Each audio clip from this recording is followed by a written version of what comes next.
Oke, sudah jam 1 ya. Nah, sekarang kita mulai. Assalamualaikum warahmatullahi wabarakatuh. Waalaikumsalam warahmatullahi wabarakatuh. Oke, hari ini adalah pertemuan ke-7. Jadi ini adalah pertemuan terakhir kita untuk mata kuliah ini belajar bareng di kelas online. Bentar ya, ribut nge-timing ini. Ya, jadi hari ini adik-adik sebenarnya kita sudah berada di puncak dari kita itu memahami ya bagaimana konsep berpikir dengan benar. Nah, kalau untuk pertemuan kali ini kita akan melihat argumen pendidikan yang sudah dicari contohnya ya, sumber-sumbernya, kemudian dinilai apakah benar atau salah, atau mungkin ada kesimpulan lain, dan dianalisis alasan dari keputusan tadi gitu ya. Dan kalaupun misalkan salah bisa diberikan alasan, dan kalaupun benar bisa juga diberikan alasan. Kalau yang salah tadi bisa diperbaiki bagaimana cara bentuk argumen yang benarnya. Semoga saja bisa kelihatan nanti di 5 kelompok ini ya. Saya selaku moderator untuk 5 kelompok ini, di mana waktu kita 40 menit kurang sekarang. Satu kelompok itu ada jatah waktu untuk bicara 8 menit, bisa perwakilan, bisa juga semua orang, disesuaikan dengan waktunya gitu ya. Nah, saya mau persilakan dulu untuk kelompok 1. Saya bertanya dulu apakah kelompok 1 sudah ready untuk maju pertama atau mungkin masih ada persiapan lain. Silakan bisa dikonfirmasi.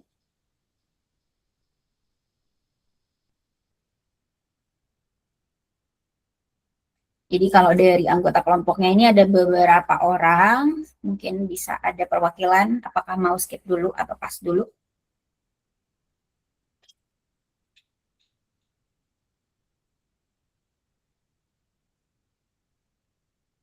Oke, belum ada jawaban ya, jadi saya pas dulu untuk kelompok 1, nanti saya akan ke sini lagi kalau kelompok selanjutnya sudah presentasi ya. Nah, karena kelompok 1 belum ready, maka saya masuk ke kelompok 2. Apakah kelompok 2 bisa untuk presentasi pertama?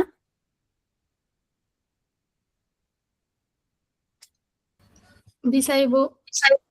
Oke, untuk kelompok 2, sebelum saya persilakan, saya mau tanya dulu, dari 5 orang ini, apakah semuanya yang akan bicara atau ada yang jadi perwakilan?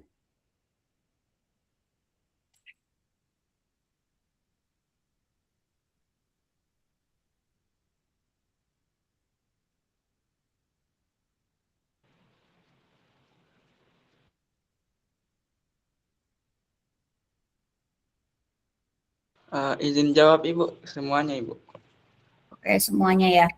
Kemudian, apakah semua orang dari anggota ini yang mengerjakan PowerPoint-nya?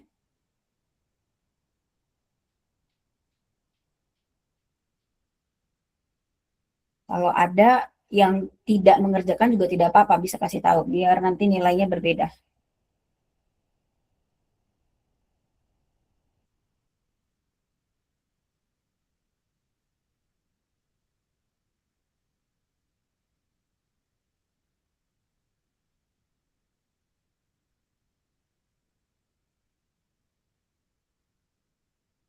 Boleh jawaban segera, biar langsung saya mulai karena waktunya terus berjalan, Dik.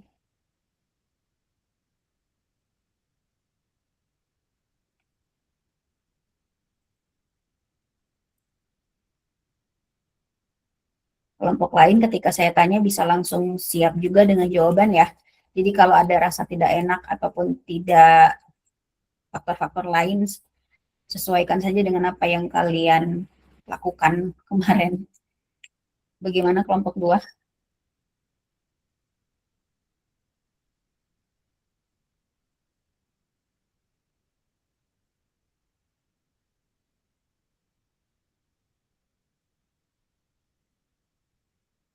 Oke, sepertinya belum ready untuk kelompok 2. Saya masuk ke kelompok 3, karena kita belum bisa mulai kalau saya belum bisa tahu apakah sudah dikerjakan atau belum oleh semua kelompok. Oke, kita masuk ke kelompok 3. Kelompok 3 bagaimana? Apakah ready untuk maju hari ini? Maju pertama, sorry. Iya, Ibu, ready, Ibu. Siap, Ibu. Kelompok 3, siapa yang mau maju? Semuanya, Ibu. Ada Kecuali 4 orang, Ibu. Ina Salam dan Danawira. Oke, yang mengerjakan apakah semua anggota atau ada yang tidak?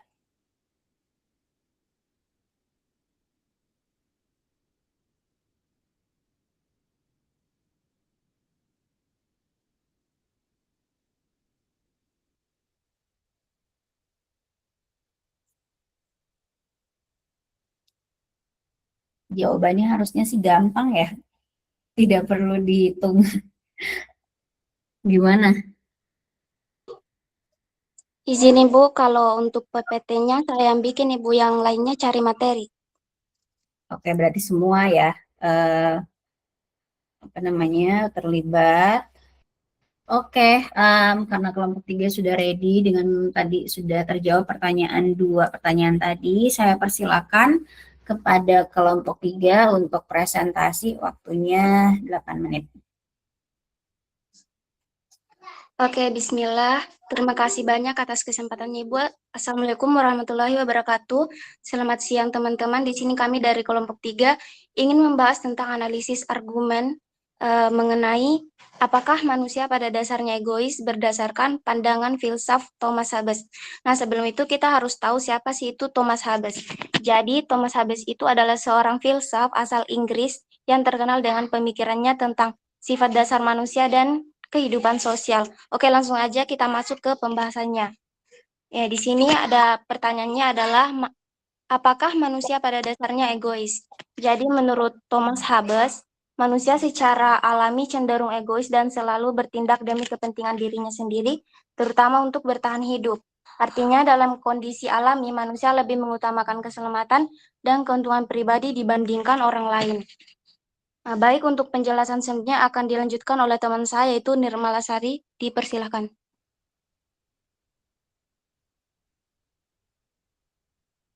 Baik, terima kasih telah diberikan kesempatan kepada saya. Saya akan menjelaskan di bagian argumen dari website. Yaitu filsufus Thomas Hobbes berpendapat bahwa manusia secara alami egois dan selalu didorong oleh kepentingan diri sendiri untuk bertahan hidup. Jadi, pendapat Hobbes ini juga didukung oleh beberapa pandangan lain. Intinya manusia sering bertindak berdasarkan kepentingan sendiri. Contohnya, dalam situasi sulit atau terdesak, orang cenderung memilih hal yang paling menguntungkan dirinya.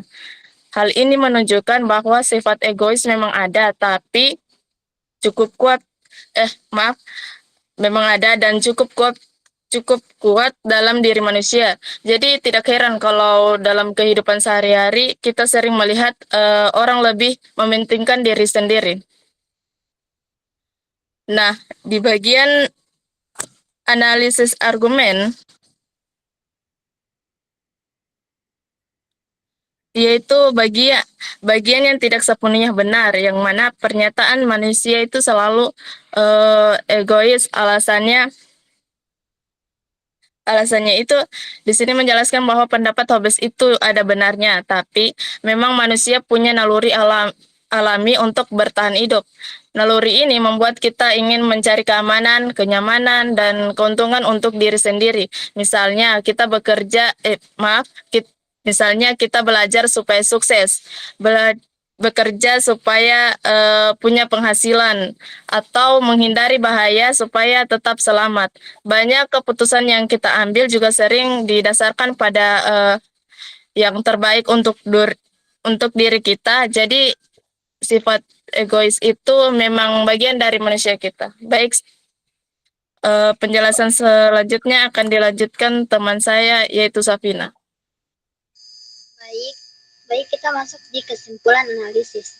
Pendapat Thomas Hobbes menyatakan bahwa manusia pada dasarnya egois. Namun setelah dianalisis, ada yang benar, manusia memiliki naluri mempertahankan diri. Ada juga yang tidak sepenuhnya benar. Manusia juga memiliki empati dan kemampuan untuk menolong orang lain. Kesimpulan akhirnya, manusia tidak hanya bersifat egois, tetapi juga memiliki kemampuan untuk peduli dan berbuat baik kepada sesama.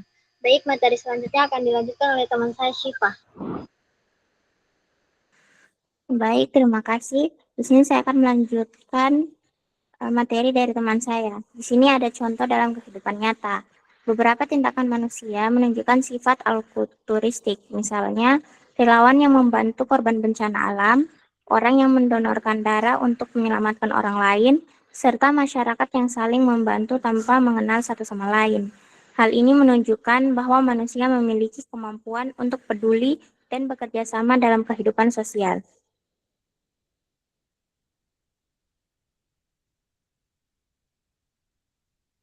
Oke, baik. Itu saja pemaparan materi dari kelompok kami.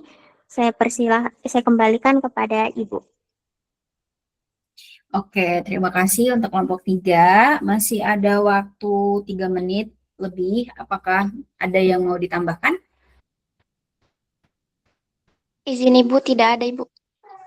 Oke, itu tadi untuk presentasi kelompok 3. Kita bisa melihat ada satu contoh argumen yang nanti mungkin saya bisa klarifikasi nanti di bagian tambahan ya. Tapi di sini ada satu tema, kemudian dari sumber yang tadi sudah disertakan di belakang ya.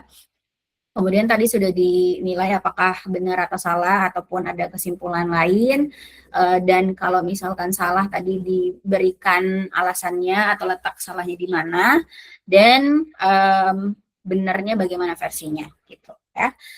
Oke, itu untuk kelompok 3. Terima kasih sudah presentasi. Selanjutnya saya masuk ke kelompok 1 lagi ya, karena harusnya sih kita berurutan. Jadi saya bertanya lagi kepada kelompok 1, apakah kelompok 1 sudah ready atau masih belum ready?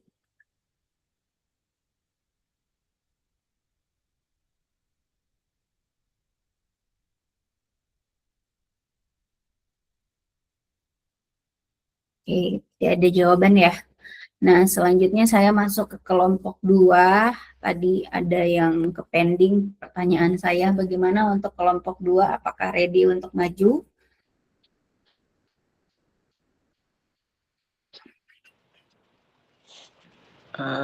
Siap, Ibu. Oke, apakah semuanya yang maju?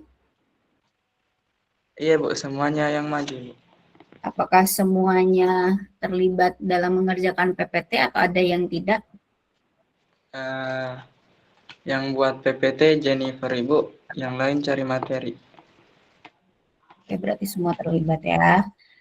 Baik, karena tadi sudah terjawab 2 pertanyaan saya persilakan untuk kelompok 2 bisa presentasi hasil diskusinya, waktunya 8 menit, disilakan. Baik, terima kasih atas kesempatannya Ibu yang telah diberikan kepada kelompok kami. Jadi kami dari kelompok 2 akan mempresentasikan analisis kami mengenai sebuah argumen politik yang sempat viral dan ramai diperbincangkan, yaitu orang kaya menikahi orang miskin untuk mengatasi kemiskinan. Nah,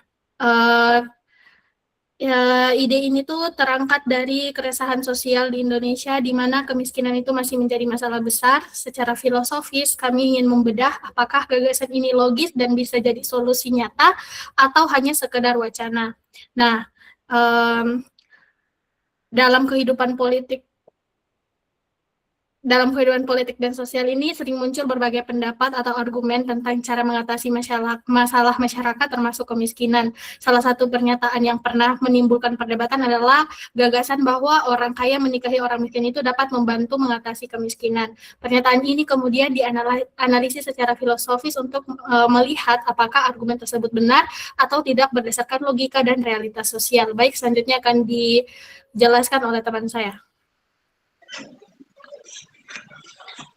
Baik, Pernyataan orang kaya menikahi orang miskin untuk mengatasi kemiskinan ini disampaikan oleh salah satu tokoh dari Menteri Koordinator Bidang Pembangunan Manusia dan Kebudayaan, yakni Bapak Muhajir Effendi.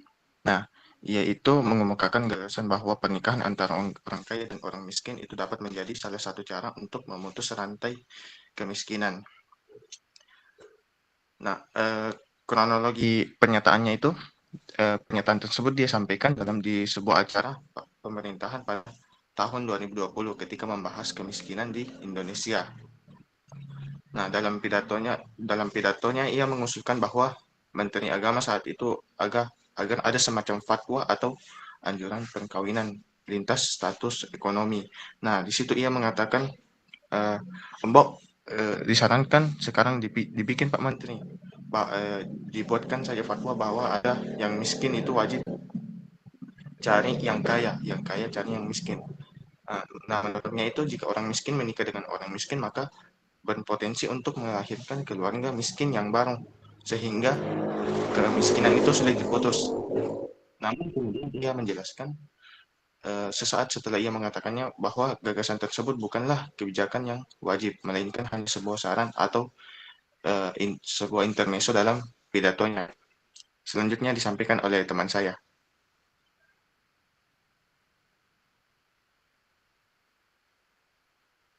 Baik, saya akan melanjutkan materi dari teman saya. Adapun argumen yang dibahas dalam materi ini yaitu orang kaya menikahi orang miskin dapat membantu mengatasi kemiskinan. Nah, argumen ini terangkat dari asumsi bahwa jika seseorang yang ekonominya lebih kuat menikahi dengan orang yang ekonominya lemah, maka kondisi ekonomi keluarganya tersebut dapat menjadi lebih baik.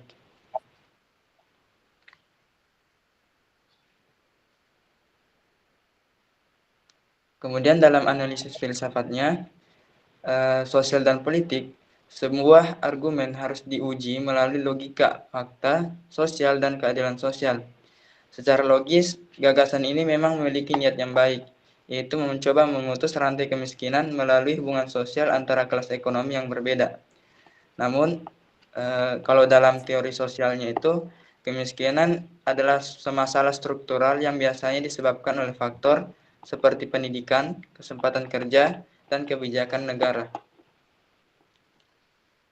Oke, baik, selanjutnya akan dibacakan oleh teman saya. Nah, jadi bagian yang benarnya itu dianggap benar karena pernikahan lintas kelas ekonomi memang dapat membantu meningkatkan kondisi ekonomi seseorang dalam beberapa kasus. Nah, gagasan tersebut juga mendorong masyarakat untuk tidak membatasi hubungan sosial hanya pada kelas ekonomi yang sama. Artinya, dari sudut pandang moral, gagasan ini mencoba menumbuhkan solidaritas sosial antara orang kaya dan orang miskin. Nah, jadi bagian yang salah itu, argumen ini juga memiliki kesalahan. Nah, alasannya itu yang pertama, kemiskinan adalah struktural, bukan hanya masalah individu. Yang kedua, pernikahan adalah hak pribadi, sehingga tidak dapat dijadikan sebagai kebijakan sosial untuk mengatasi kemiskinan. Yang ketiga, solusi kemiskinan harusnya melalui pendidikan, lapangan pekerjaan, kebijakan ekonomi yang adil. Oleh karena itu, banyak pihak menilai bahwa gagasan tersebut tidak realistis sebagai solusi utama kemiskinan. Sebagai kesimpulannya, kelompok kami ini melihat bahwa pernyataan dari Profesor Muhajir ini punya niat moral yang mulia untuk mengurangi kesenjangan, tetapi secara logika kebijakan sosial, pernikahan itu bukanlah solusi utama. Jadi argumen ini setengah benar secara moral, tapi kurang tepat jika dianggap sebagai solusi untuk strategis negara. Baik, sekian presentasi dari kelompok kami kembalikan kepada Ibu. Oke, terima kasih untuk kelompok 1 yang tadi sudah presentasi. Waktunya masih ada 2 menit. Apakah ada yang mau ditambahkan lagi?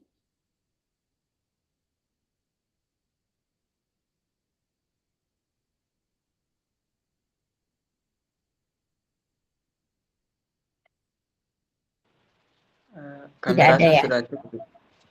Oke, ya, ya.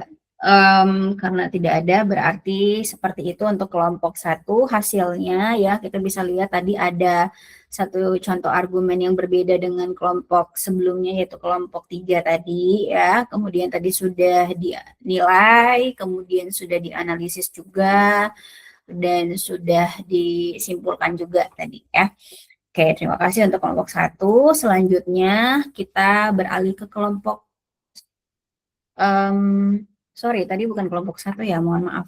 Ini kelompok 2, mohon maaf ya. Nah, sekarang kita ke kelompok satu beneran ya. Kelompok satu apakah ready?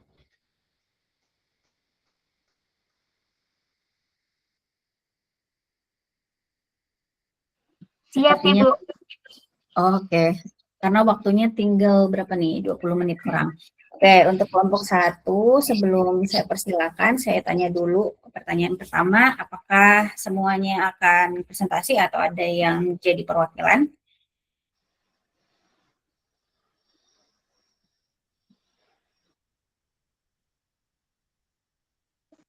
Sepertinya semuanya, Ibu. Oke, kemudian apakah semuanya mengerjakan atau ada yang tidak? Cuma saya, Ibu. Tapi dibantu sama 2 orang, Feby sama Mutiara ini. Ya, berarti kesimpulannya apakah semuanya terlibat atau tidak? Tidak, Ibu. Oh, ada yang tidak siapa? Boleh bisa dikasih tahu tadi? Fatia Tufa sama Susana, Ibu. Oke, ya. Saya catat dulu ya. Karena nanti nilainya berbeda. Oke, saya persilakan untuk kelompok satu bisa presentasi hasil diskusinya.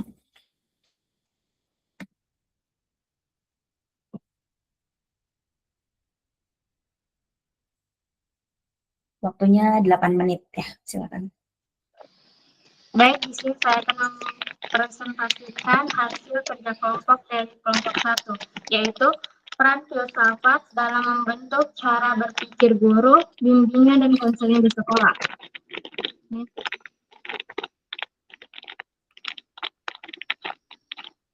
Adapun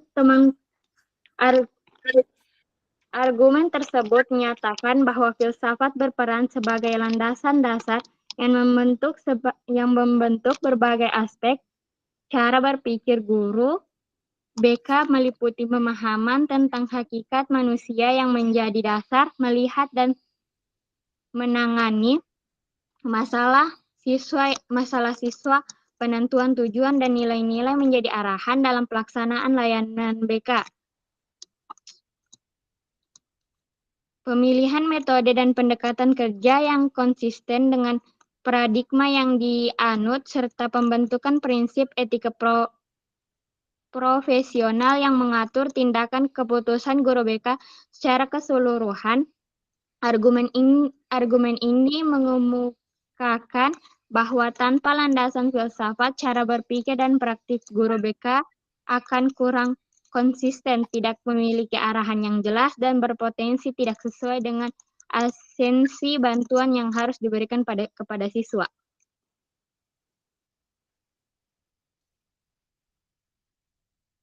Alasan dari argumen pertama, filsafat memberikan kerangka untuk memahami hakikat manusia sebagai dasar menangani masalah siswa. Kedua, membantu menentukan tujuan dan nilai BK agar tidak terpengaruh tren atau preferensi pribadi. Ketiga, menghasilkan metode kerja yang konsisten dan paradigma yang dianut oleh efektivitas layanan. Keempat, menyediakan dasar prinsip etika profesional yang mencegah keputusan subjektif dan merugikan siswa. Tanpa landasan ini, cara berpikir dan praktik guru BK akan kurang konsisten, tidak jelas arahannya, dan tidak sesuai esensi bantuan yang dibutuhkan.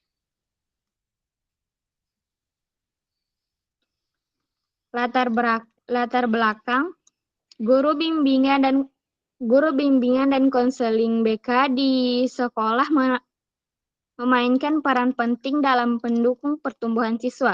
Tidak seperti guru pelajaran yang lebih menekankan pengajaran ilmu guru, BK berinteraksi langsung dengan aspek personal, sosial, dan psikologi siswa.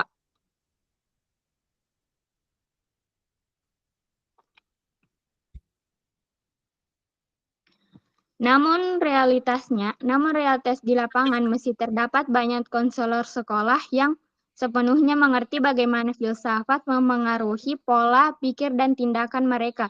Hal ini menyebabkan layanan konseling di sekolah seringkali terlihat kaku, kurang merenung, dan bahkan terjebak dalam aktivitas administratif yang menyentuh inti pengembangan siswa yang sejati.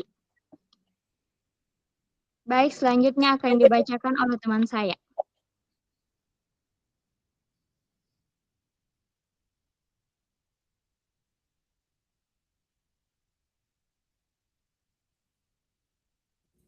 Baik, di sini saya akan melanjutkan materi dari teman saya. Sebelumnya perkenalkan, nama saya Misra dan NIM A22125200045.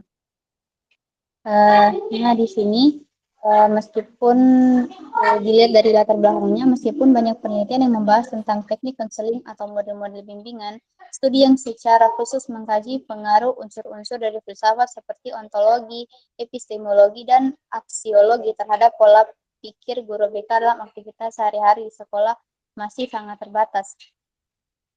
Di sini ada yang mengatakan Bunda dan kawan-kawannya pada tahun 2024 dalam studinya menekankan bahwa landasan ilmiah bimbingan konseling sangat dipengaruhi oleh pemahaman ontologis mengenai manusia sebagai makhluk yang rumit dan dinamis, pendekatan epistemologis yang bersifat interdisipliner, serta komitmen aksiologis untuk kesejahteraan individu dan masyarakat. Yang dimana tujuan dari argumen ini ialah untuk menunjukkan bahwa filsafat memiliki peran krusial sebagai landasan yang tidak dapat diabaikan dalam pembentukan cara berpikir guru BK, serta untuk mengemukakan bahwa keberadaan landasan filsafat tersebut sangat penting agar praktik pelayanan BK atau bimbingan konseling di sekolah memiliki konsistensi, arah yang jelas, dan sesuai dengan esensi bantuan yang harus diberikan kepada siswanya.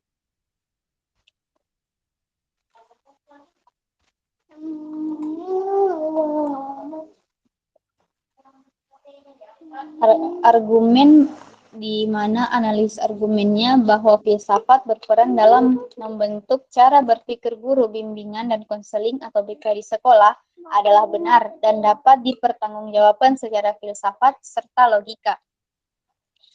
Namun setiap praktik profesional termasuk BK tidak dapat lepas dari asumsi dasar tentang realitas manusia dan nilai yang merupakan cakupan filsafat. Memiliki struktur logis yang koheren. Mohon maaf sebelumnya, Ibu. Saya suruh keluar deh, Ibu.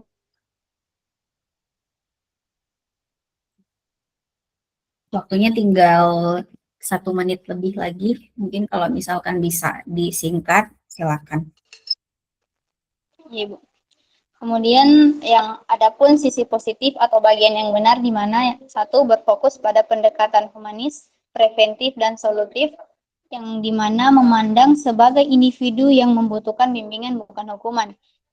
Yang kedua, memberikan dukungan psikologis kepada siswa, guru, dan staf sekolah untuk memastikan kesejahteraan mental, emosional, dan akademis siswa. Yang ketiga, menyelidiki landasan ontologis atau hakikat manusia, epistemologis, atau cara memperoleh pengetahuan, dan aksiologis atau nilai etika yang kokoh.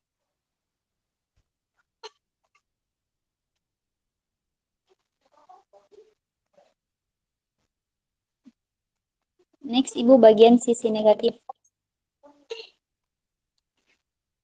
Di sini sisi negatif atau bagian yang salah, di mana dalam kenyataannya di lapangan masih terdapat banyak guru bimbingan konseling yang belum benar-benar memahami bagaimana filsafat dapat mengaruhi cara mereka berpikir dan bertindak. Sebagai akibatnya, layanan bimbingan konseling sekolah seringkali terlihat mekanis, tidak terlalu reflektif, dan bahkan terjebak dalam tugas administratif yang tidak menyentuh inti dari pengembangan siswa yang sesungguhnya. Terakhir, kesimpulan. Bisa selesai ya, karena tadi waktunya sudah 8 menit pas ya. Terima kasih untuk kelompok 1 ya. Sepertinya yang aktif hanya Mutiara sama Misra aja ya. Oke, selanjutnya sepertinya nanti bakal saya nambah 8 menit lagi karena tadi nggak tahu ya. Kelompok 1 dari tadi dipanggil nggak menyaut, jadi menyita waktu ya. Saya persilakan langsung ke kelompok 4 ya. Kelompok 4 apakah siap? Iya, siap, Ibu. Siap, Ibu. Ya, mohon maaf ya menunggu lama. Ya, untuk kelompok 4 bagaimana pertanyaannya? Apakah semuanya tampil? Iya, Ibu. Oke, semuanya mengerjakan PPT-nya? Iya, Ibu. Iya, Ibu. Semuanya. Oke, silakan. Baik, terima kasih kesempatannya Ibu. Assalamualaikum warahmatullahi wabarakatuh.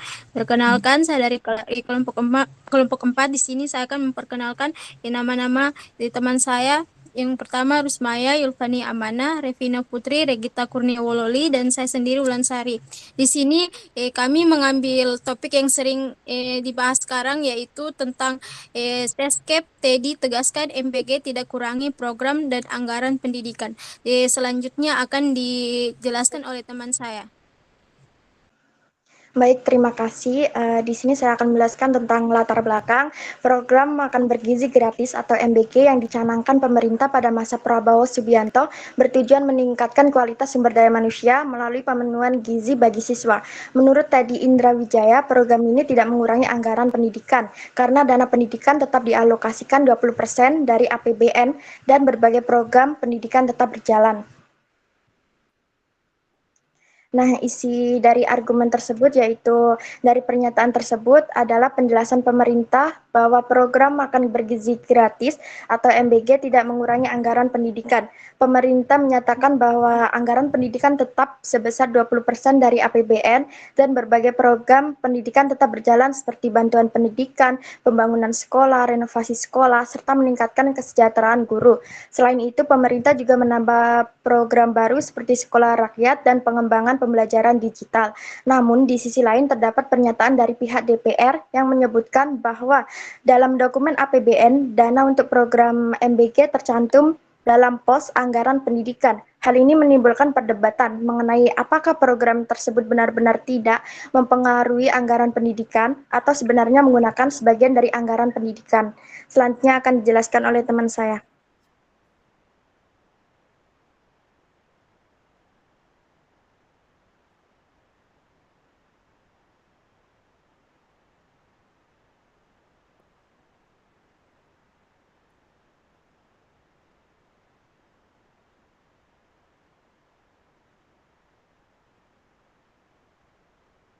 Ya, silakan.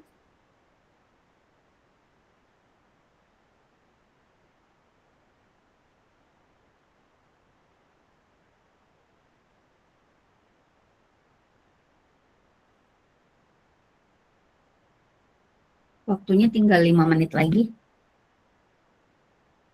Baik, di sini mungkin saya akan melanjutkan materi yang akan dijelaskan oleh teman saya sebenarnya, tetapi karena mungkin kendala jaringan atau mungkin belum sempat masuk dalam Zoom ini, saya akan jelaskan, yaitu penyebabnya muncul perdebatan mengenai program ini. Makanan bergizi gratis atau MBG ini adalah adanya perbedaan penafsiran mengenai penggunaan anggaran pendidikan dalam APBN tahun 2026. Pemerintah melalui Teddy Indra Wijaya menyatakan bahwa program MBG tidak mengurangi anggaran maupun program pendidikan karena alokasi anggaran pendidikan tetap sebesar 20% dari APBN. dan berbagai program juga melalui pendidikan masih berjalan. Namun, pihak PDI Perjuangan menjelaskan bahwa dalam dokumen APBN, dana untuk program MBG tercatat sebagai bagian dari anggaran pendidikan. Perbedaan penjelasan ini kemudian menimbulkan kebingungan dan kekhawatiran di masyarakat bahwa dana pendidikan mungkin berkurang atau dialihkan untuk program tersebut, sehingga memicu munculnya perdebatan mengenai kebijakan tersebut. Next. Lalu ada juga argumen-argumen yang dibahas di dalamnya. Yang pertama, dari argumen pemerintah. Pemerintah berpendapat bahwa program MBG tidak mengurangi program pendidikan. Alasannya karena semua program pendidikan tetap berjalan, bahkan ada tambahan program baru seperti sekolah rakyat, renovasi sekolah, dan juga digitalisasi pembelajaran. Yang kedua itu dari DPR maupun PDI. Pihak DPR menyatakan bahwa berdasarkan dokumen APBN, dana untuk MBG termasuk dalam anggaran pendidikan. Artinya sebagian dari anggaran pendidikan memang digunakan untuk mendanai program tersebut. Nah, yang ketiga ada argumen tujuan program. Pemerintah juga berargumen bahwa pemberian makanan bergizi kepada siswa merupakan bagian dari upaya peningkatan kualitas pendidikan, karena kesehatan siswa berpengaruh terhadap kemampuan belajar mereka. Baik, untuk penjelasan selanjutnya akan dijelaskan oleh teman saya. Oke, baik. Saya akan menjelaskan selanjutnya. Jadi, dari hasil analisis kami mendapatkan 3 analisis secara filsafat, yang itu ada 3 namanya filsafat etika, kemudian filsafat politik, dan filsafat pendidikan. Nah, pada filsafat etika itu pemerintah memiliki tanggung jawab moral untuk menggunakan anggaran negara secara adil dan untuk kepentingan masyarakat. Program MBG dapat dianggap etis jika benar-benar meningkatkan kesejahteraan dan kualitas pendidikan anak. Nah, kemudian ada filsafat politik. Dari sudut pandang filsafat politik, di dalam perdebatan ini menunjukkan adanya proses pengawasan kekuasaan antara pemerintah dan lembaga legislatif. Hal ini penting dalam sistem demokrasi agar penggunaan anggaran negara tetap transparan dan dapat dipertanggungjawabkan. Kemudian ada filsafat pendidikan, di mana kesehatan dan gizi siswa memang merupakan bagian penting dalam proses belajar. Anak yang sehat cenderung lebih mampu berkonsentrasi dan menerima pelajaran dengan baik. Oleh karena itu, program makanan bergizi dapat dianggap sebagai bagian dari upaya mendukung pendidikan. Nah, dari hasil itu ada pernyataan benarnya, terdapat ada 3, yaitu yang kami dapat, program makanan bergizi dapat membantu meningkatkan kesehatan dan kemampuan belajar siswa. Kemudian yang kedua, anggaran pendidikan tetap ditetapkan sebagai 20% dari APBN. Kemudian yang ketiga, yaitu pemerintah memang menjalankan berbagai program pendidikan seperti bantuan pendidikan, kemudian pembangunan sekolah, dan digitalisasi pembelajaran. Selanjutnya akan dilanjutkan oleh teman saya.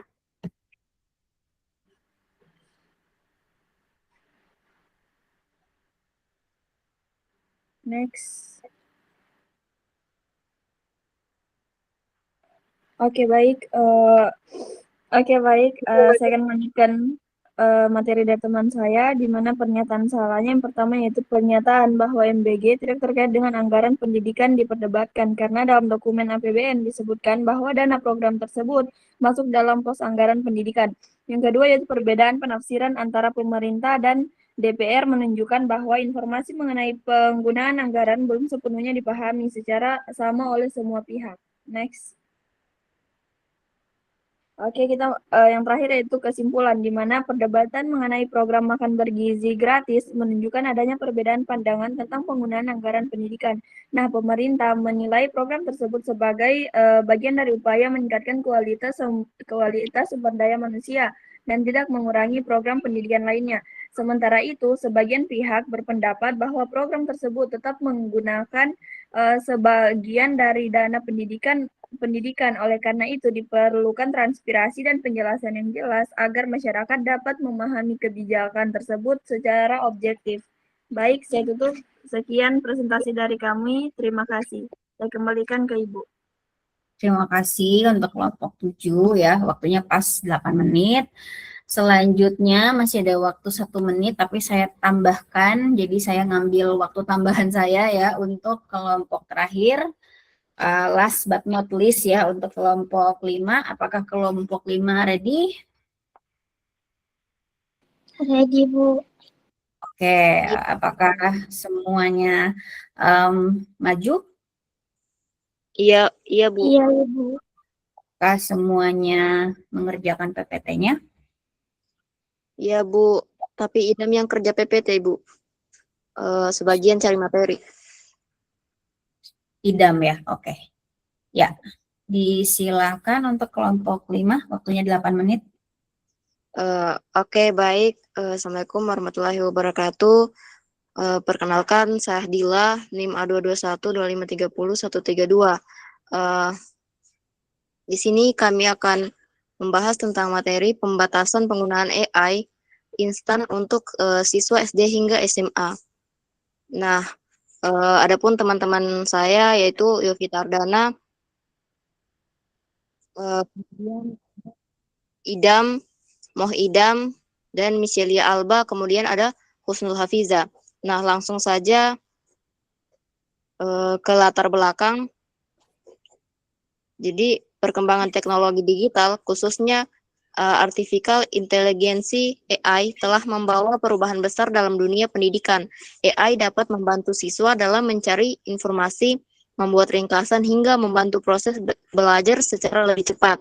Namun, di sisi lain, penggunaan AI yang tidak terkontrol juga dapat menimbulkan berbagai masalah seperti ketergantungan teknologi, menurunnya kemampuan berpikir kritis, serta potensi paparan konten negatif bagi pelajar. Karena itu, pemerintah Indonesia menerbitkan kebijakan berupa surat keputusan bersama SKB 7 Menteri yang mengatur pedoman pemanfaatan teknologi digital dan AI dalam pendidikan agar penggunaannya tetap aman dan bermanfaat bagi siswa. Next, Ibu. Kemudian selanjutnya ini akan dijelaskan oleh teman saya, Michelia Alba. Saya persilakan. Baik, terima kasih. Di sini saya akan menjelaskan tentang penyampaian argumen, yang dimana Hetiva Jayufudian yang menjabat sebagai Ketua Komisi X DPR Republik Indonesia. Komisi X merupakan komisi yang membidangi pendidikan, kebudayaan, riset, dan teknologi sehingga memiliki perhatian besar terhadap perkembangan teknologi dalam dunia pendidikan. Hetiva Jayufudian juga menyampaikan bahwa penggunaan AI oleh pelajar perlu diatur dan dibatasi secara bijak. Hal ini bukan berarti teknologi tersebut harus dilarang, tetapi penggunaannya perlu diarahkan agar tetap memberikan manfaat bagi proses belajar. AI saat ini memang sangat membantu pelajaran, misalnya dalam mencari informasi, memahami materi pembelajaran, membantu membuat rangkuman, atau memberikan penjelasan tambahan tentang suatu topik. Baik, materi selanjutnya akan dilanjutkan oleh teman saya. Oke, baik. Di sini saya akan melanjutkan materi selanjutnya, di mana pembatasan penggunaan AI instan untuk siswa SD hingga SMA ini disampaikan oleh Hetiva Saifudian. Dia menyampaikan argumen bahwa kehadiran platform AI pendidikan yang aman dan dirancang khusus bagi anak-anak adalah solusi strategis. Hal ini bertujuan melindungi siswa dari konten negatif sekaligus menyediakan ruang belajar digital yang sehat dan produktif. Untuk materi selanjutnya akan dilanjutkan oleh teman saya.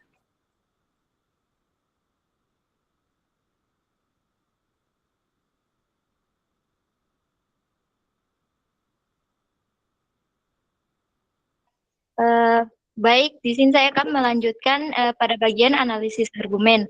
Analisis argumen ini ada terbagi dua, bagian yang benar sama bagian yang kurang tepat. Pada bagian yang benar, argumen ini benar karena menjaga kualitas belajar. Jika medianya tepat, platform khusus melindungi integritas intelektual siswa dan menciptakan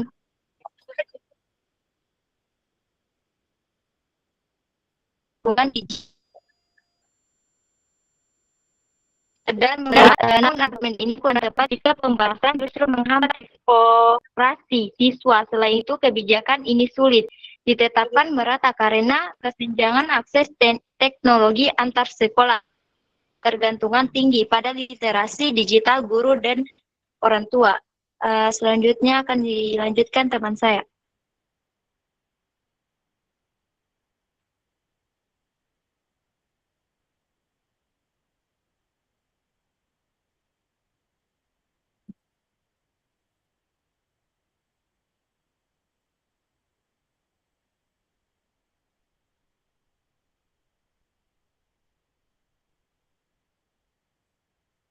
Apakah masih ada yang mau maju untuk membacakan kesimpulan mungkin? Ada Ibu Muhidam. Ya, mana Idam? Silakan Idam.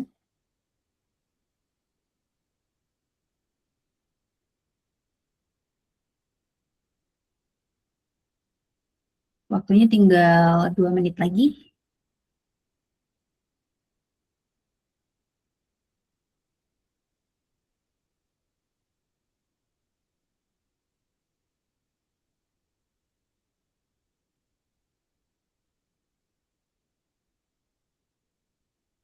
Apakah yang bersangkutan hadir atau tidak?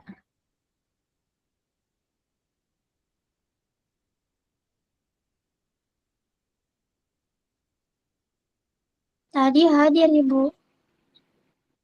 Silakan bisa di backup saja.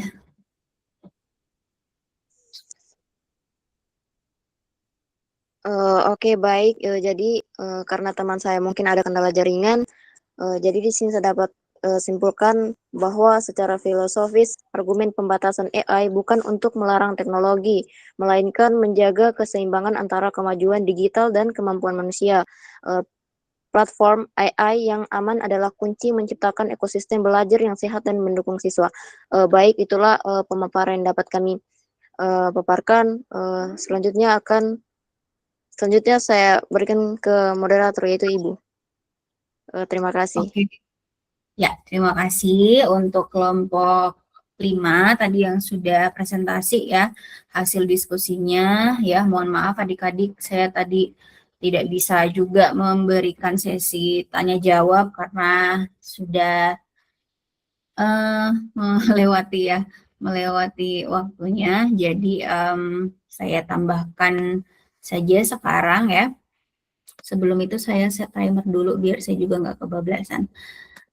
Untuk tambahannya berarti saya hanya punya waktu 23 menit saja ya, padahal materinya banyak sekali. Oke, ya adik-adik semua, jadi sebelum saya memberikan tambahan, seperti biasa saya memperlihatkan dulu progres nilainya. Kalau di kelas sebelumnya tadi tambahannya pada saat waktu presentasi itu mereka cukup banyak waktu tersisa. Kalau ini malah sebaliknya. Jadi info terkait nanti hal-hal yang mungkin harusnya saya sampaikan sekarang karena waktunya limit, maka nanti silakan bisa dipantengin aja info di grup ya. Biar mungkin lebih leluasa juga saya memberikan info. Silakan bisa nanti kalau ada kesalahan atau kekeliruan sekali lagi bisa dikoreksi juga sayanya di WA group. Begitu ya, biar saya cepat juga untuk memberikan tambahan. Nah, adik-adik untuk keaktifan di sini sepertinya memang saya belum bisa melakukan nggak bisa menulis tadi karena saya jadi moderator, saya jadi operator, saya jadi timer juga ya. Jadi nanti bakal saya langsung isi di grup di Excel-nya, tidak seperti di pertemuan-pertemuan sebelumnya. Jadi saya sudah catat tadi di catatan sini ya, biar nanti bisa saya sesuaikan nanti untuk isian Excel untuk keaktifannya. Begitu. Oke, sekarang kita ke tambahannya. Tambahan materinya hari ini adalah adik-adik semua, kita itu sebenarnya sudah berada di puncak dari pengetahuan. Ya, pertemuan ke-7 itu harusnya sudah bisa gitu ya kalian menilai sebuah argumen gitu ya, benar dan salahnya, ataupun bisa jadi ada sesuatu kesimpulan yang belum bisa kita nilai benar atau salah gitu ya. Nah, dalam Meet hari ini kita itu harus menyesuaikan apa yang kita sepakati. Di RPS itu tema kita itu adalah tema pendidikan. Artinya nanti penilaian saya terkait PPT kalian itu bukan hanya dari keaktifan kalian, on time atau tidaknya membuat tugas tersebut, on time atau tidaknya dalam presentasi, tapi juga dari isinya. Nah, silakan bisa di evaluasi sendiri tema kalian tadi sudah sesuai atau belum. Kalau tidak sesuai maka pasti akan mempengaruhi nilai karena tema kita adalah pendidikan, bukan ke tema-tema lainnya. Begitu ya. Jadi karena di RPS kita sudah harus nyambungin ke pendidikan. Begitu. Kemudian yang kedua, kalian juga harus belajar teliti melihat argumen tersebut lengkap atau tidak. Bisa jadi di suatu website atau sumber yang kalian rujuk itu argumennya hanya satu kalimat aja. Maka bisa jadi kesimpulannya belum bisa kita tentukan benar atau salah. Karena dalam argumen itu harus terdiri dari minimal 2 kalimat untuk kita bisa menilai. Jadi bisa jadi benar atau salah, atau bisa jadi belum tentu bisa kita nilai benar atau salahnya. Begitu ya. Nah, kemudian selain kalian teliti melihat tema dan melihat argumen tersebut lengkap atau tidak, maka kita juga harus tidak terburu-buru menilai benar atau salah dari suatu argumen. Karena ada ruang untuk mengatakan tadi belum bisa disimpulkan. Jika suatu argumen tersebut hanya terdiri dari satu kalimat saja. Ini mungkin sebagai info tambahan aja ya untuk hari ini.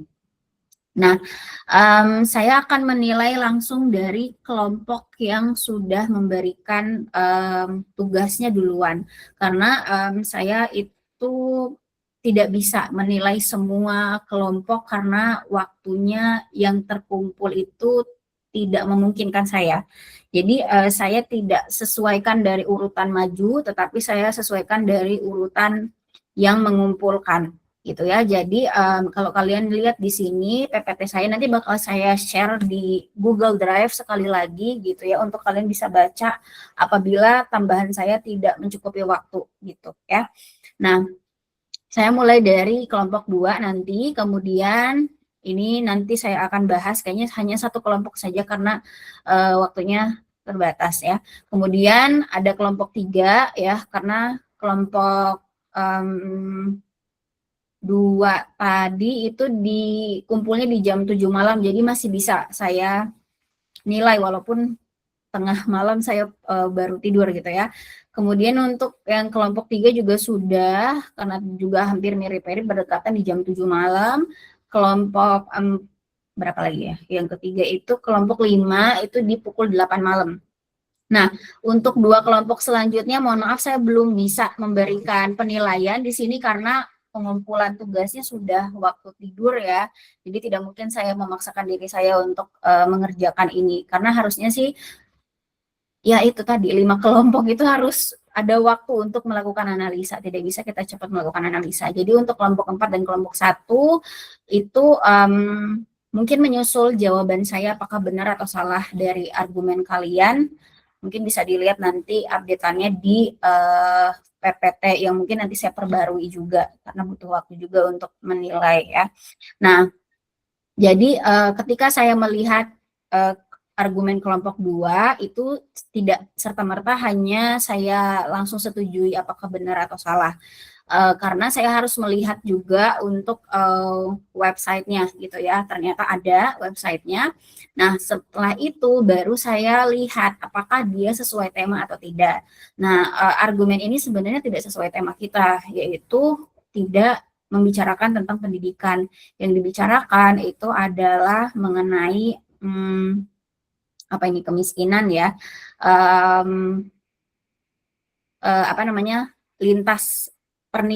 lintas kelas dalam menikah untuk memutus rantai kemiskinan gitu. Jadi kelompok 2 sudah bisa juga evaluasi gitu ya dari sini bahwa tidak sesuai tema, jadi bukan argumen pendidikan tetapi tetap saya nilai gitu ya.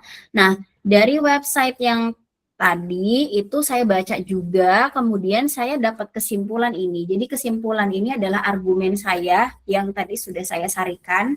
Nah, mungkin kelompok 2 juga bisa sinkronkan apakah argumen kalian yang kalian tangkap dengan argumen saya sudah sesuai atau tidak.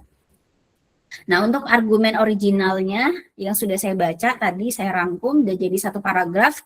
Di sini ada informasi bahwa anjuran pernikahan lintas kelas, artinya kelas ekonomi kemiskinan yang bawah dan yang mungkin yang tidak miskin gitu ya. Nah, itu untuk memutus rantai kemiskinan. Ini satu kalimat, kemudian kalimat selanjutnya, jika rantai kemiskinan terputus maka tidak terbentuk keluarga miskin baru.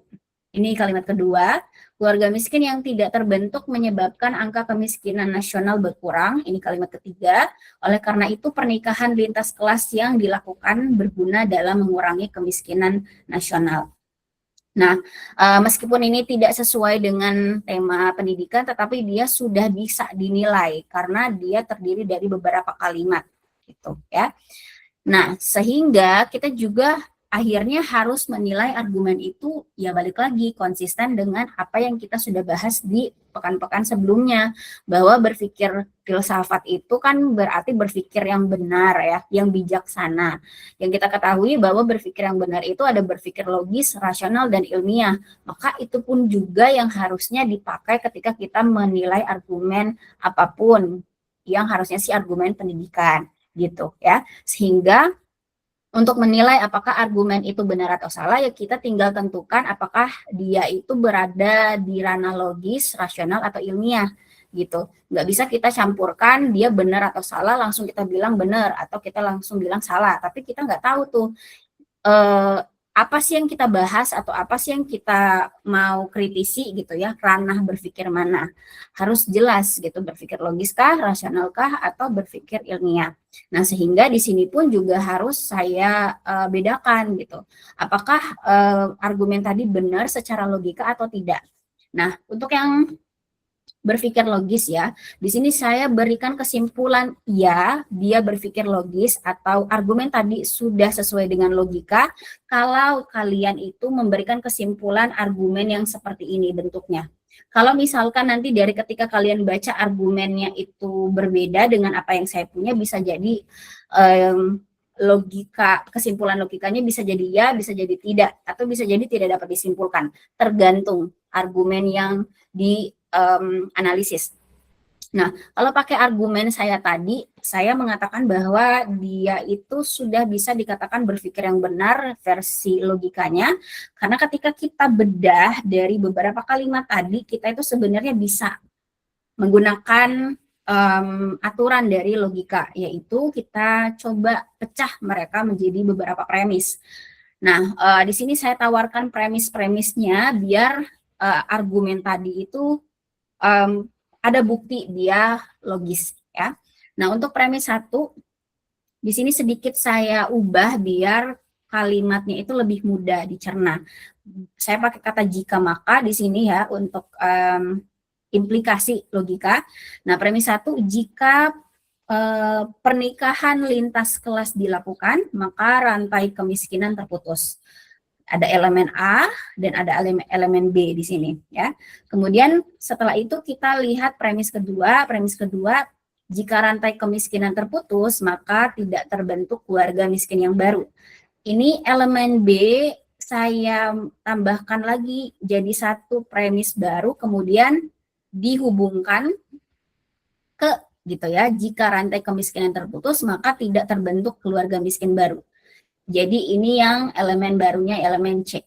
Ya. Kemudian premis ketiga, nyambung lagi sebenarnya, jika tidak terbentuk keluarga miskin baru tadi, maka akan mengurangi kemiskinan nasional. Nah, ini adalah elemen D untuk yang mengurangi kemiskinan nasional. Sehingga dari premis 1, 2, dan 3, saya lihat di argumen yang original versi saya tadi, kesimpulannya adalah pernikahan lintas kelas itu dapat mengurangi kemiskinan nasional. Jadi hubungan A ke D. Nah, kalau kalian masih bingung, silakan bisa pakai diagram Venn di sini. Kita bisa lihat bahwa elemen A itu ada di dalam lingkaran elemen B berada di lingkaran elemen C itu berada di lingkaran elemen D. Sehingga ketika kita itu mau menarik kesimpulan dari elemen A, itu bisa langsung ke elemen D, karena elemen A itu lingkaran terdalam dari lingkaran-lingkaran yang lain. Seperti itu. Nah, kalau misalkan dari argumen tadi ini sudah logis. gitu ya.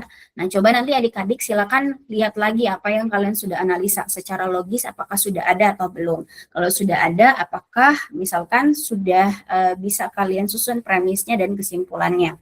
Kalau sudah disusun, apakah kesimpulannya sudah benar atau salah, gitu ya. Nah, kemudian ketika kita sudah tahu, oh ternyata dia itu sudah logis gitu ya dalam ranah logika, maka kalau kita mau melihat secara rasional dan ilmiahnya juga bisa gitu, tapi terpisah antara logika dengan rasional dan ilmiah, begitu ya.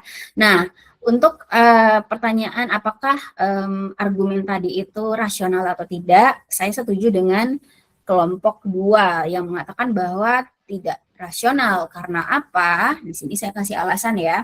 Mungkin ada yang tidak saya bahas yang sebenarnya benar di kelompok 2 gitu ya. Karena di sini saya kasih disclaimer dan lain-lain. Mungkin saja saya tidak kepikiran yang tadi sudah terpikir oleh kelompok 2.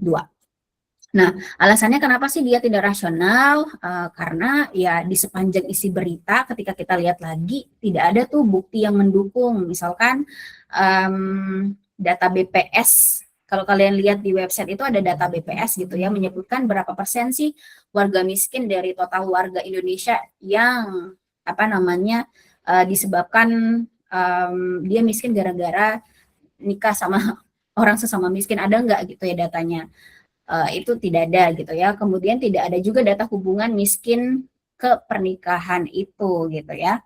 Apakah tadi pernikahan itu menyebabkan kemiskinan ya tadi. Kemudian yang kedua, terburu-buru juga menyimpulkan kemiskinan itu disebabkan oleh pernikahan. Padahal sebenarnya bisa jadi ada faktor lain yang mungkin saja signifikan mempengaruhi kemiskinan. Mungkin saja bukan pernikahan, tapi mungkin ada faktor lain misalkan kayak lapangan pekerjaan ataupun tadi pendidikan yang tidak merata dan lain sebagainya. Sehingga ini sudah kita bisa simpulkan bahwa argumen tadi tidak rasional. Nah, bagaimana kalau misalkan dia itu kita mau benerin biar dia bisa rasional? Di sini saya kasih contoh ya, misalkan untuk menurunkan kemiskinan diperlukan penyediaan akses pendidikan yang berkualitas, kesehatan yang memadai, dan lapangan pekerjaan yang terbuka untuk semua masyarakat. Sehingga bisa nanti dikasih kesimpulan lagi bahwa pernikahan lintas kelas itu bukan yang menyebabkan kemiskinan struktural tadi gitu ya, ada beberapa faktor lain tadi gitu. Oke, selanjutnya kita juga bisa menilai apakah argumen tadi itu benar atau tidak secara ilmiahnya. Sepertinya kalau misalkan rasionalnya itu tidak, jawabannya maka ilmiahnya juga sepertinya bakal kemungkinan besar tidak. Karena ilmiah itu kan turunan dari rasional, tapi lebih kuat gitu ya buktinya, argumennya gitu ya secara data. Maka tentu pertanyaan apakah argumen tersebut itu benar secara ilmiah, maka jawabannya tidak gitu ya. Alasannya selain yang dari rasional tadi, yang ini 1 dan 2, di sini juga saya berikan gitu ya untuk syarat ilmiah bahwa mungkin skala mikro ekonomi tadi itu tidak sebanding dengan skala makro. Jadi kalau kalian mungkin membahas tadi ekonomi itu ada teori ekonomi mikro dan ekonomi makro gitu. Jadi itu tidak sebanding tuh antara mikro dan makro, itu harus disamakan gitu. Kemudian yang kedua, tidak ada data penelitian juga bahwa pernikahan lintas kelas itu merupakan variabel independen atau variabel yang mempengaruhi dan signifikan terhadap kemiskinan tersebut gitu ya. Nah, sehingga kalau misalkan kita mau membuatnya agar jadi ilmiah, ya sudah silakan sertakan bukti-bukti dari alasan-alasan yang tidak terpenuhi tadi agar bisa mendukung klaim tersebut atau pernyataan tersebut atau argumen awal tadi begitu ya. Nah, sebelum saya ke kelompok 3, kalau misalkan nanti penjelasan saya tidak selesai di kelompok 3, maka harusnya kalian sudah bisa tahu nanti mind map-nya seperti apa yang kalian akan bikin. Jadi saya kesini dulu. Nah, untuk format dalam ketika membuat tugas mind map untuk hari ini, untuk pertemuan ke-7, kalian tinggal menyertakan argumen satu argumen contoh pendidikan apa, mungkin bisa ambil dari yang punyanya teman-teman tadi yang temanya tentang pendidikan, boleh sama, nggak apa-apa contohnya. Jadi nanti di sini kalian tuliskan satu kotak,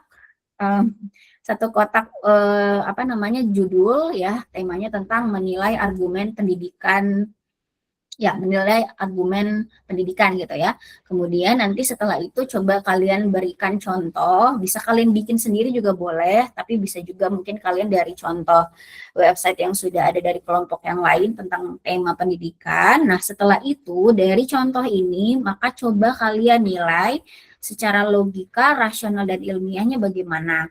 Apakah satu contoh ini itu logis, rasional, atau ilmiah gitu. Kalau dia logis, alasannya apa? Kalau salah secara logika, alasannya juga apa? Dan kemudian benarnya gimana? Begitu juga dengan rasional dan ilmiah. Kalau ketiganya sudah kalian isi dengan benar, maka harusnya sih nilai kalian sudah bagus gitu. Jadi untuk tugas pertemuan ini hanya ini saja. Jadi satu contoh dan coba kalian analisis. Begitu ya. Jadi sudah bisa ada gambaran ya untuk mind map-nya seperti apa. Nah, saya masuk ke bagian contoh kedua. Masih ada 3 menit ya. Nah, contoh kedua ini dari kelompok 3 ya. Kelompok 3 ini websitenya nanti silakan bisa dilihat. Kemudian argumennya itu apakah argumen pendidikan atau bukan? Bukan. Lagi-lagi bukan argumen pendidikan gitu ya. Jadi ini argumen tentang teori Thomas Hobbes kalau nggak salah tadi ya, mengenai manusia secara natural itu jahat atau egois ya. Nah, ini jadi yang saya sudah sarikan, sebenarnya tadi kalau kalian lihat di website tersebut ada banyak yang dibahas, bukan hanya ini saja temanya, tapi ada beberapa tema lain. Nah, karena kelompok 3 itu ngunci temanya yaitu tentang hipotesis atau teori dari Thomas Hobbes, maka saya ikutin aja. Nah, dari ketika saya baca website tersebut, saya dapat intisarinya bahwa nanti silakan untuk kelompok 3 bisa evaluasi juga apakah sudah benar atau tidak apa yang kalian tangkap dari website tersebut gitu, sebelum nanti dianalisis logika, rasional, dan ilmiahnya. Nah, di sini yang saya dapatkan dari website tersebut adalah manusia itu jahat atau egois secara alami, ya, sehingga mereka saling memangsa atau apa ya, menyerang gitu ya, atau punya kepentingan sendiri, ya. Nah, kemudian ini satu kalimat selanjutnya, kondisi saling memangsa atau saling menyerang tadi itu menyebabkan mungkin keamanan sosial tidak tercipta gitu ya. Nah, itu kalimat kedua. Kalimat ketiga, karena keamanan tidak tercipta, maka diperlukan aturan. Jadi, ini sudah sesuai dalam argumen lengkapnya, jadi terdiri dari 3 kalimat. Nah, selanjutnya, walaupun ini tidak argumen pendidikan, tetap juga saya nilai ya, karena ya effort kalian saya hargai dari apa yang kalian kerjakan juga. Nah, kalau misalkan dilihat dari ranah logis, sebenarnya argumen tadi itu logis. Kenapa? Karena kalau tadi sama aja dengan kelompok 2 kita pecah lagi gitu. Kita pakai jika maka lagi biar mungkin lebih mudah ya. Misalkan premis 1, jika manusia jahat atau egois, ini elemen A, maka mereka saling memangsa, elemen B. Kemudian premis 2, jika saling memangsa, keamanan sosial tidak tercipta, elemen C. Premis 3, jika keamanan tidak tercipta, diperlukan aturan, elemen D. Sehingga ketika kita memberikan kesimpulan dari elemen A ke elemen D itu logis ya. Jadi kesimpulannya karena manusia jahat dan atau egois, maka diperlukan aturan. Ini diagram Venn-nya, mirip dengan kelompok 2 punya gitu. Jadi logika itu sebenarnya sama aturannya, isinya kita tinggal pakai aja sesuai dengan konteks tadi. Kalau yang kelompok 3 itu konteksnya adalah mengenai apa namanya tadi, saya lupa. Isinya tadi tentang kemiskinan yang disebabkan oleh pernikahan gitu ya. Kalau yang di kelompok 3 itu ngomongin tentang apa namanya manusia itu jahat sehingga diperlukan aturan gitu. Kalau misalkan kalian sudah bisa menguasai logika, sebenarnya tinggal dimasukin aja isinya yang berbeda, tapi akan berlaku untuk semua hal gitu ya, begitu. Nah, kalau untuk rasional, mungkin tadi kelompok 3 juga sudah bilang tidak juga ya, karena tadi memang kalau secara rasional kita lebih melihat fakta gitu ya, bahwa di dalam argumen tadi itu walaupun memang ada sebab akibat ya, tapi kita menyederhanakan sekali bahwa semua manusia itu jahat atau egois gitu. Padahal sebenarnya sih manusia itu bukan hanya homo sosialis, bukan hanya homo apa ya istilah untuk yang egois tadi, tapi juga manusia itu homo sosialis. Artinya manusia itu punya dualitas. Bisa jadi dia mementingkan individu, tapi juga dia tidak bisa survive kalau tidak bekerja sama, begitu ya. Dan lain-lain. Untuk kelompok ketiga tadi, yang kelompok 5, saya tidak bisa jelaskan di sini karena waktunya terbatas, dan saya juga tidak mau ngambil waktu kalian lebih banyak lagi. Jadi nanti untuk file ini saya akan kirim di Google Drive seperti biasa untuk kalian bisa lihat. Jadi nanti untuk file Excel-nya adik-adik, saya perlihatkan begini contohnya. Nanti saya mungkin tidak janji untuk bisa menilai atau memberikan nilai kalian hari ini seperti biasa, karena saya sudah mengajar 4 kelas dan belum saya nilai dari kelas pertama. Jadi saya dahulukan dulu mereka. Nah, nanti kalau misalkan sudah kalian mengerjakan mind map dan keaktifan, nanti kalau sudah saya nilai, nanti kan saya isi di keaktifan di Meet 7 ini ya, seperti ini misalkan. Nanti saya akan screenshotkan nilai kalian, mulai dari sini nama sampai nilai akhir. Biar kalian itu tahu bahwa nanti perkiraan nilai kalian untuk sesi sama saya berapa. Karena 50% untuk mind map dan keaktifan, 50% untuk UTS. Begitu ya. Itu gambarannya seperti ini. Ini saya perlihatkan contoh kelas hari Senin yang sudah kelar. Ya, begitu saja adik-adik untuk tambahannya, semoga bisa dipahami. Kemudian sekali lagi sebenarnya saya itu sangat menantikan kalau misalkan kalian tidak paham gitu ya, atau mungkin ada pertanyaan terkait misalkan komentar-komentar saya di mind map yang kalian sudah bikin. Boleh bisa ditanyakan di grup WA gitu ya, biar mungkin ilmunya bisa lebih nyangkut lagi gitu ya, karena tadi keterbatasan waktu kita, saya tidak bisa jelaskan semuanya gitu ya sama kalian. Kalau kalian mau bertanya boleh, saya nanti akan jawab meskipun kelas kita sudah kelar untuk kelas online gitu ya. Nah, kemudian nanti untuk informasi terkait UTS seperti apa, oh iya saya lupa, mungkin at least ini aja yang saya kasih tahu ya. Jadi untuk pekan depan itu kan kalian masih dapat libur ya di tanggal 24 Maret, maka pekan depan itu kita nggak masuk, tapi nanti di pekan depannya lagi di tanggal 31 Maret baru kalian UTS. Formatnya seperti apa dan lain-lain terkait UTS bakal saya kasih tahu di grup WA. Kemudian kalian juga sebenarnya masih ada waktu untuk latihan-latihan menilai argumen, karena nanti UTS saya pasti nggak jauh-jauh dari saya kasih argumen, coba nilai bagaimana dia kesimpulannya, benar atau salah atau mungkin belum bisa disimpulkan gitu. Jadi dengan adanya waktu 1 minggu lebih itu, walaupun kalian libur, sempetin juga untuk latihan biar nilai kalian UTS bagus, begitu ya. Saya bicara nggak sampai ngerem-ngerem karena waktunya sudah lebih juga ya. Nah, seperti itu adik-adik. Jadi nanti untuk mind mapnya, formatnya tadi sudah saya kasih lihat ya. Kalau misalkan kalian tadi belum sempat lihat, nanti silakan dilihat di folder kalian. Nanti habis ini setelah selesai kelas, maka saya langsung upload file PPT tadi yang dari saya, biar kalian bisa lihat mungkin formatnya seperti apa. Nah, sebelum ke presensi, jadi nanti dimasukkan di sini ya untuk tugas mind map Meet 7, dan waktunya itu hanya sampai di jam 2:50 gitu ya.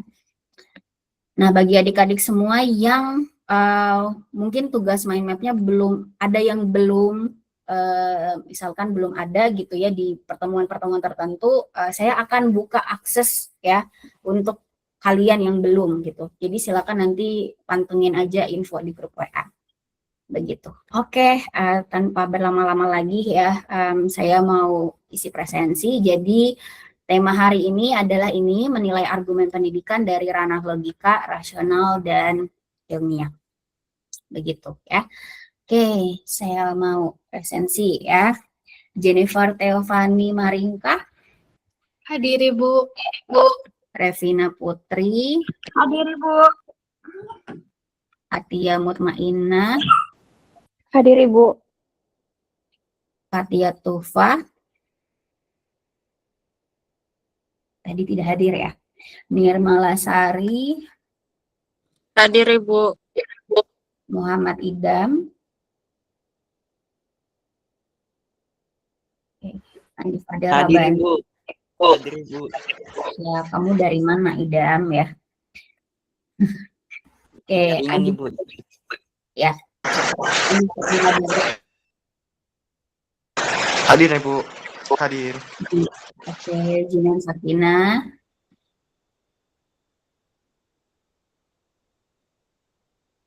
Nisra. Hadir Bu. Yulfania Amanah. Hadir Ibu. Lansari. Hadir Ibu. Yovita Ardana. Hadir Ibu. Regita Kurnia Wololi. Hadir Ibu. Nordalia. Hadir Ibu. Muhammad Subhan. Hadir Ibu. Husnul Hafiza. Hadir Ibu. Siwa lagi, mohon maaf. Syifah Sawiyah Nasra Alif.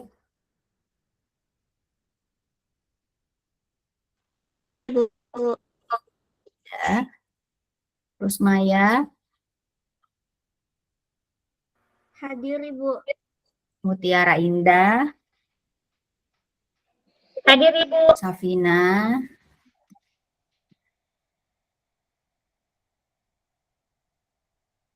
Dina Salam. Oh, Dina Salam sakit ya. Febriza Asti Natasha.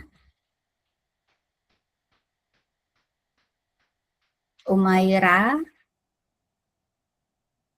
Michelia Alba. Hadir Ibu. Adila. Hadir Ibu. Hadir.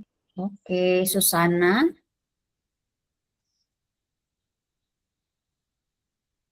Ada yang belum saya kasih hadir tadi? Saya Ibu Safina, Ibu.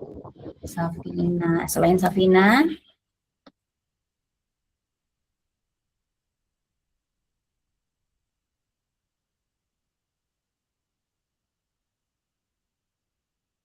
Oke, sepertinya sudah tidak ada ya. Oke, saya simpan untuk pertemuan ke-6 sudah selesai ya. Itu artinya saya juga pamit undur diri adik-adik untuk mata kuliah ini ya. Mohon maaf kalau misalkan selama 7 pertemuan saya ada kekurangan ataupun mungkin saya belum optimal dalam membuat kalian mungkin paham sama materinya. Mohon dimaafkan, walaupun misalkan nanti sudah masuk di sesi kedua bersama dosen kedua itu sepertinya nanti di tanggal 7 April ya, tapi tetap kalau misalkan ada yang mau ditanyakan boleh silakan di grup WA. Saya menanti pertanyaan sebenarnya selama ini tapi tidak ada yang bertanya begitu ya. Terima kasih banyak sudah belajar, sudah bergabung dengan baik ya. Mohon maaf lahir dan batin ya.